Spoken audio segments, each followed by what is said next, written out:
দুই দেশের পাল্টাপাল্টি হামলায় উত্তেজনার পারদ বেড়েই চলেছে রাশিয়া ইউক্রেন যুদ্ধে। মস্কোর বেশ কিছু সীমান্ত এলাকা দখলের দাবি করছে কিয়েভ, থেমে নেই পুতিন বাহিনীও।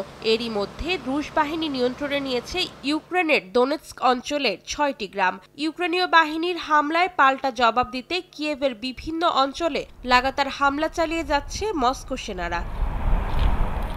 শনিবার ইউক্রেনের ১১টি অঞ্চলে ৬৭টি দূরপাল্লার শাহেদ ড্রোন হামলা চালিয়েছে রাশিয়া।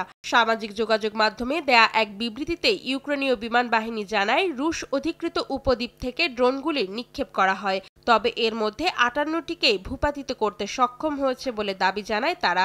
এক বিবৃতিতে দেশটির এক কর্মকর্তা জানায়, কিয়েভের পার্লামেন্ট ভবনের পাশে ড্রোনের ধ্বংসাবশেষ পাওয়া গেছে।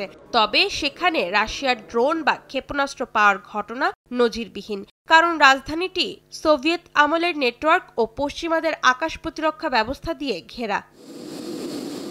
এদিকে আসন্ন শরৎ মৌসুমের মধ্যেই রাশিয়া ইউক্রেন যুদ্ধ শেষ করার আহ্বান জানিয়েছেন ইউক্রেনের প্রেসিডেন্ট ভলোদিমির জেলেনস্কি। আর এই লক্ষ্য পূরণে রাশিয়াকে রাজি করাতে ন্যাটো দেশগুলোকে চাপ দেওয়ার আহ্বান জানান তিনি। জার্মানিতে যুক্তরাষ্ট্রের প্রতিরক্ষা মন্ত্রী লয়েড অস্টিনের সঙ্গে আলোচনায় একথা বলেন জেলেনস্কি। এছাড়াও রাশিয়ায় দূরপাল্লার ক্ষেপণাস্ত্র ব্যবহারের অনুমোদন দিতে পশ্চিমা মিত্রদের প্রতি আহ্বানও জানান তিনি। অন্তরা সেন, সময় সংবাদ।